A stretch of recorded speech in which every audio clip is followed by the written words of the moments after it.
TV Kashmir in focus. नाज़रीन, आज कुछ टेक्निकल खराबी है जिसकी वजह से जो है वो थोड़ा सा हमारा प्रोग्राम लेट भी हो गया 2-4 मिनट से, और मैं भी आपको उस तरह से वेलकम नहीं कर सका। बहरहाल, वेलकम टू द शो। जैसा कि आप जानते हैं, कश्मीर इन फोकस में हम आपको पाकिस्तानी ऑक्युपाइड जम्मू कश्मीर, मकबूजा गिलगित बल्तिस्तान, लद्दाख, वादी कश्मीर, हिंदुस्तान, पाकिस्तान, ये सब खबरें आपके साथ डिस्कस करते हैं। आलमी खबरें भी डिस्कस करते हैं, और हमेशा की तरह, मतलब पिछले प्रोग्राम की तरह इस दफा भी हमास और इजराइल की जो जंग है इसके हवाले से भी आज बात करेंगे। लेकिन सबसे पहले चलते हैं पाकिस्तानी कब्जे वाले जम्मू कश्मीर, जहां एक बहुत बड़ी मूवमेंट जो है सिविल डिसोबीडियंस की जो है मुसलसल चल रही है।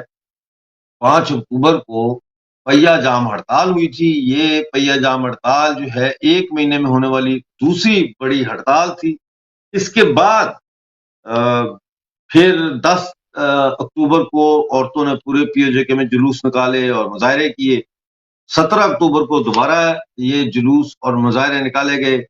22 अक्टूबर को यौम स्याह मनाया गया, और अब 28 को, यानी आज से 4 दिन बाद, पूरे पाकिस्तानी कब्जे वाले जम्मू कश्मीर में एक और कॉल दी गई है पाकिस्तान के तरफ से लगाए गए टैक्सेस के खिलाफ भरपूर मुजाहरों की। और इस हवाले से मुजफ्फराबाद में अपर अड्डा में जो है वो एक बहुत शानदार जलसे का भी एहतमाम कर रही है आज़ाद कश्मीर जॉइंट अवामी एक्शन कमेटी। नाजरीन, इस वक्त जो सूरत हाल है वो बड़ी खराब है एक तरह से पाकिस्तान की भी, और पाकिस्तानी ऑक्युपाइड जम्मू कश्मीर में जो सिविल डिसोबीडियंस की तहरीक है उसके अंदर अब ये नारे लगना शुरू हो गए हैं कि इक़्तिदार जो है वो पाकिस्तान को लौटा देना चाहिए। अवाम को पीओजेके के और पाकिस्तान के खिलाफ जो सिविल नाफरमानी की तहरीक चल रही है, इसको जो लीड कर रही है जॉइंट अवामी एक्शन कमेटी, इसके हवाले इक़्तिदार किया जाए। नाजरीन, तारीख में ऐसे कई मौके आए हैं दुनिया में जब सियासी जमातें, कौम परस्त जमातें, और ये जो रिफ रैफ जिसे हम कहते हैं, ये एक तरफ हो जाता है और बीच में से अवाम का एक तूफान उठता है। और वो अवाम का तूफान ना सिर्फ रियासत के ऊपर काबिज आकाओं को लेकर बह जाता है, बल्कि उसके साथ साथ रवायती सियासी पार्टियों को भी लेकर बह जाता है। और इस वक्त पाकिस्तानी ऑक्युपाइड जम्मू कश्मीर की सूरत हाल भी कुछ इसी तरह है। इसके अलावा नाज़रीन, मुझे ये खबर आई है बल्कि ये आज पीओजेके के अखबारात में भी शाया हुई है कि जब नीलम झेलम प्रोजेक्ट का प्लान हुआ और नीलम झेलम प्रोजेक्ट अब बना, उस वक्त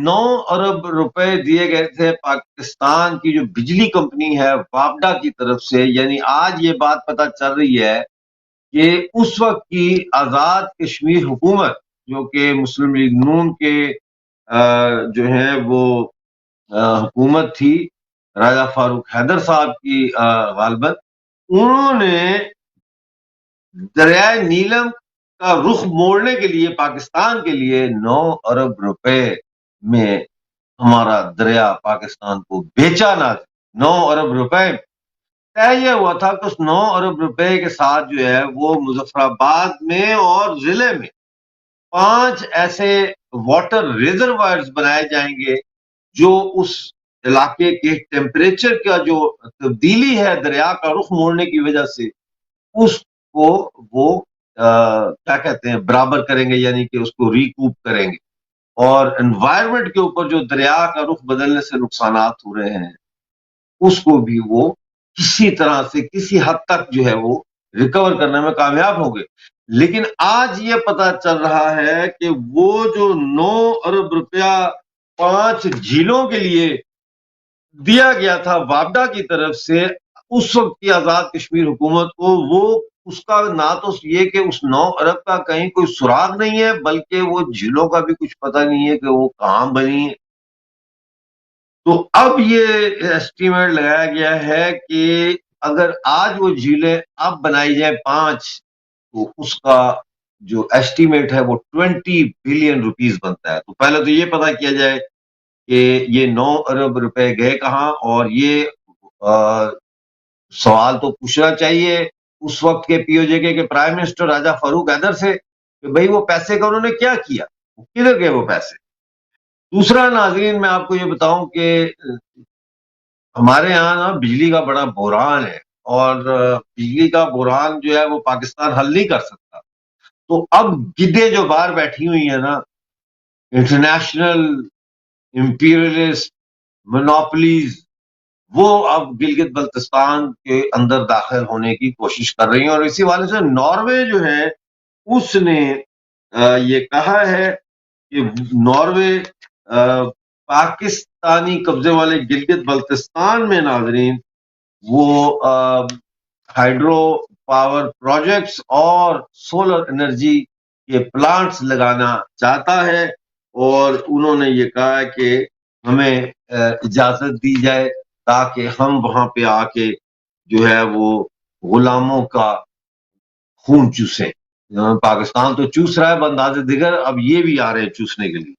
और शगर का जो पूरा जिला है और मजाफाती इलाके हैं वो अंधेरों में डूबे हुए नाजरीन। और कई बिजली घर हैं वहां, इसके बावजूद बिजली नहीं। तो ये इस वक्त की सूरत हाल है पीओजे और गिलगित बल्तिस्तान की।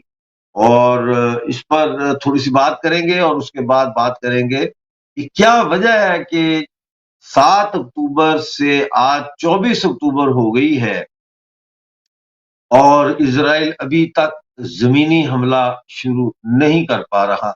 इस पर भी बात करेंगे। हमारे साथ मौजूद हैं मेजर जनरल AK सिराज साहब, जो फॉर्मर चीफ हैं और ये जो आर्मी के 22 साल तक जम्मू कश्मीर में देश की सेवा की है। नमस्कार जनरल साहब, thank you once again for joining us. Thank you Mirza साहब। जनरल साहब, पीओजे के तो वो पंजाबी कहने ने लगा गया जी, वो तो पाकिस्तान के हाथ से तो जाता हुआ नजर आ रहा है। हाँ बिल्कुल, इसमें कोई शक नहीं कि वो समय आ गया है। जिस प्रकार से आप नीलम नदी के बारे में बता रहे थे कि किस प्रकार से जो एक प्रकार पीओजे को मूर्ख बना के नीलम नदी का मुंह मोड़ लिया इन्होंने पंजाब की तरफ, और वही बिजली जो कि कुछ एक पैसों में 2.5-2 रुपए में पैदा होती है, आज वही 60-70 रुपए पर यूनिट मिलती है पीओजे के और गिलगित बाल्टिस्तान में, और वो रिजर्वायर तो बने ही नहीं। तो सच्चाई है, अब जैसे जैसे सच आएगा लोगों को पता चलेगा क्या कितना छल कपट कर दिया है पीओजे के और गिलगित बाल्टिस्तान को।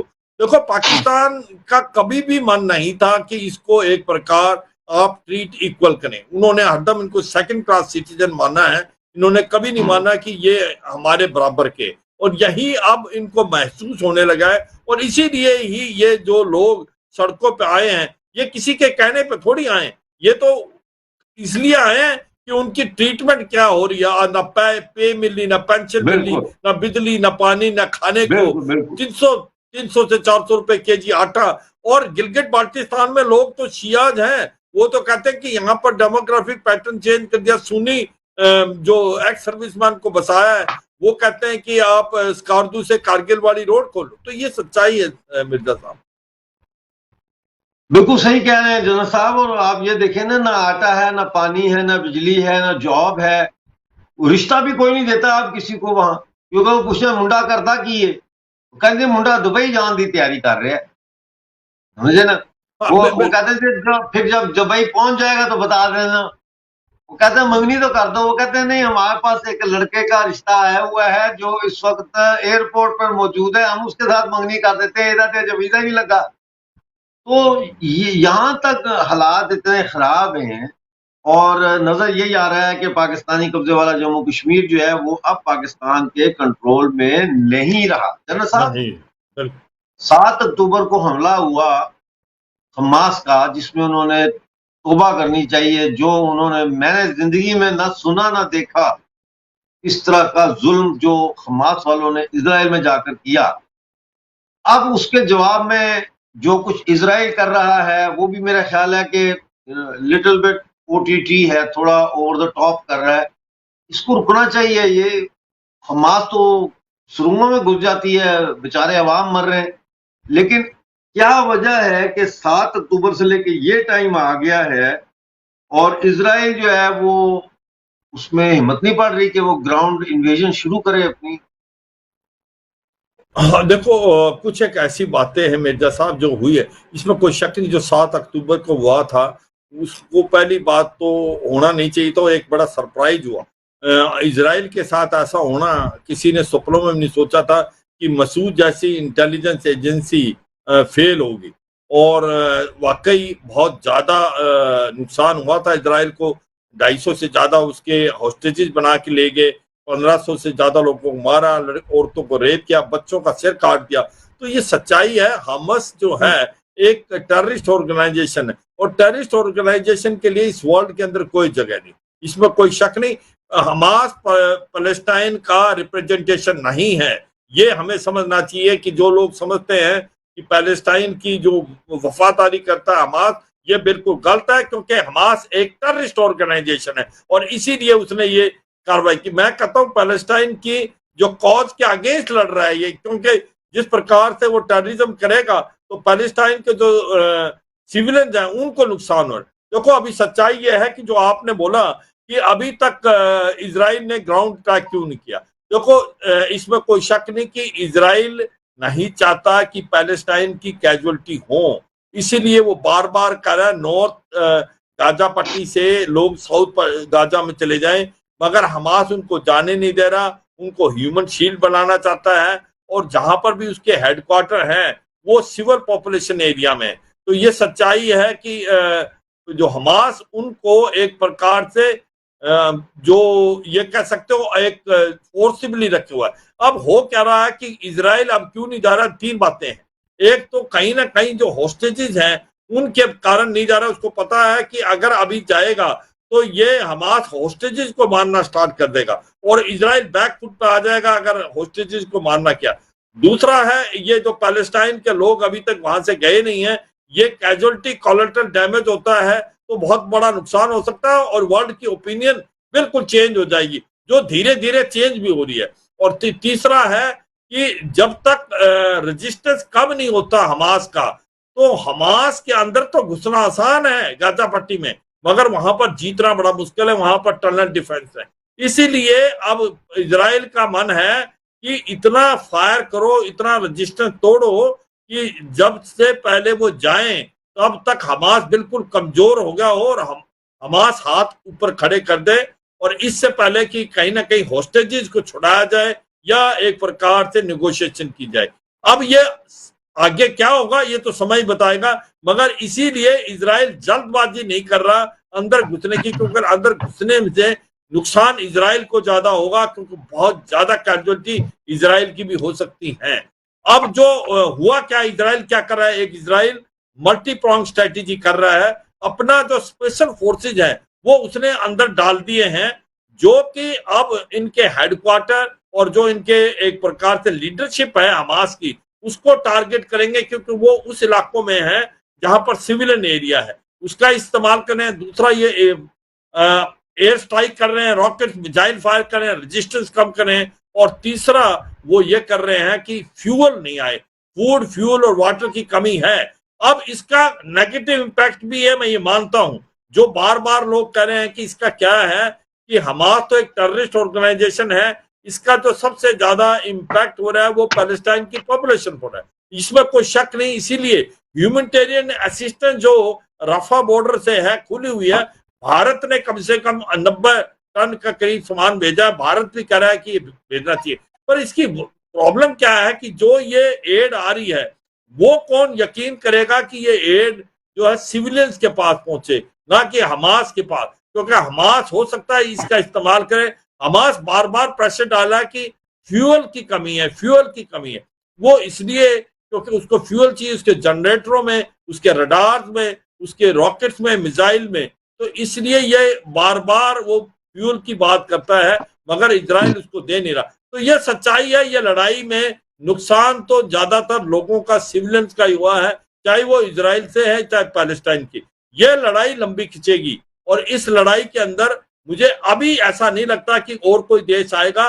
हो सकता है हिजबुल्ला आए लेबनान से, हूती रेबल जो यमन से हैं वो भी इनडायरेक्टली आएंगे।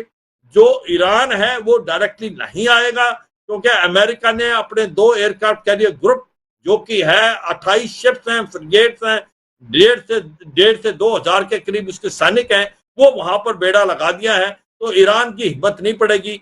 और अब रुख जो चीन और रूस का जो पहले एंटी इजराइल था उसमें भी बदलाव आया है और वो कहीं ना कहीं एक बैलेंस व्यू को लेकर चले हुए हैं। वो कह रहे हैं कि Israel has all the reason to respond against terrorism. तो मुझे लगता है कि अब ऐसा लग रहा है कि ये लड़ाई खत्म तभी होगी जब ये होस्टेजेस छूटेंगे। अगर होस्टेजेस छोड़ देता है हमास तो हो सकता कोई बातचीत हो जाए, नहीं तो ये लड़ाई लंबी चलेगी क्योंकि अब इजराइल ने मन बना लिया है कि हमास को खत्म करना है। हमास को खत्म करने के लिए इनको अंदर घुसना पड़ेगा। अगर अंदर घुसते हैं तो लड़ाई लंबी भी चलेगी और कैजुअलिटी भी बहुत हो सकती है, इसमें कोई शक और सवाल नहीं। मिर्जा साहब, तो जो आप फरमा रहे हैं उससे तो मैं यही नतीजा निकाल सकता हूं कि इस वक्त सिचुएशन ऐसी है कि गाजा एक समझ लें कि एक हवाई जहाज है जिसको हवा कर लिया है और जिसके अंदर दहशतगर्द घुसे हुए हैं। अब मसला ये है कि अगर वो दहशतगर्द मारने हैं तो अगर दहशतगर्दों को पता लग गया कि उनके खिलाफ ऑपरेशन हो रहा है तो वो जहाज में बैठी सवारियों को भी मार देंगे। लिहाजा अब जो सरकार है वो कह रही है सवारियों को कि आप खुद ही उतर जाएं जहाज से और ताकि पीछे सिर्फ दहशतगर्द रह जाएं। तो जाहिर है वो तो नहीं छोड़ेंगे दहशतगर्द के ये हवाई जहाज से सवारियां उतर जाए। तो ऐसे में मेरा ख्याल है कि लैंड जो इन्वेजन है वो मेरे ख्याल है now should be of the table और उसके बजाय जो है अब दूसरे तरीके सोचने चाहिए क्योंकि ऑलरेडी जनरल साहब 5,000 लोग मारे गए गाजा में और ये उनको की तो सजा मिल ही रही है। हमास का तो कोई ऐसा लीडर इतनी सारी बमबारी से नहीं मरा अभी तक। तो इनको फिर यही करना चाहिए कि अंदर अपने एजेंट भेज के तो इनको हंट डाउन करे जैसे इजराइल ने पहले भी किया था जिन लोगों ने इनके खिलाड़ी मारे थे ओलंपिक्स में या बाकी वाकयात जो हुए थे। तो ये मेरा तो ख्याल है कि इस वक्त जो है वो ये सीज फायर की कॉल देनी चाहिए कि इस वक्त जो है दोनों तरफ से बमबारी जो है वो बंद की जाए। आप क्या कहते हैं? हाँ बिल्कुल, देखो सच्चाई है कि सिविलियन की हो रही है। 5-6 हजार के करीब पैलेस्टाइन मारे गए हैं, इधर करीब 1500 के करीब इजरायली भी मारे गए थे। अब ये लड़ाई लंबी खिंचेगी तो सिविलियंस की ही कैजुअलिटी होगी। हाँ ये तो है, हमास की जो लीडरशिप है वो कतार में भी, सीरिया में भी, टर्की में है। जो हमला बैठा हुआ टर्की में वो उसको अभी डिसोन कर दिया टर्की ने, उसको कहा उसको छोड़ दो।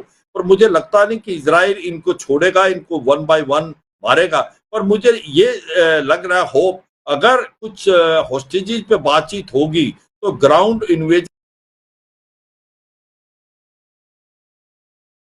स्पेशल फोर्सेस डाल दी इजराइल ने अंदर, उससे वो उन लीडरशिप को खत्म करेगा। शो का वक्त खत्म हुआ चाहता है जनरल साहब, very sorry to cut you, हमारे शो का वक्त खत्म हो गया। अब आपसे मुलाकात होगी ट्यूसडे को शाम 6:30 बजे लंदन टाइम। अपना बहुत सारा ख्याल रखिए। जय हिंद, जय जम्मू कश्मीर।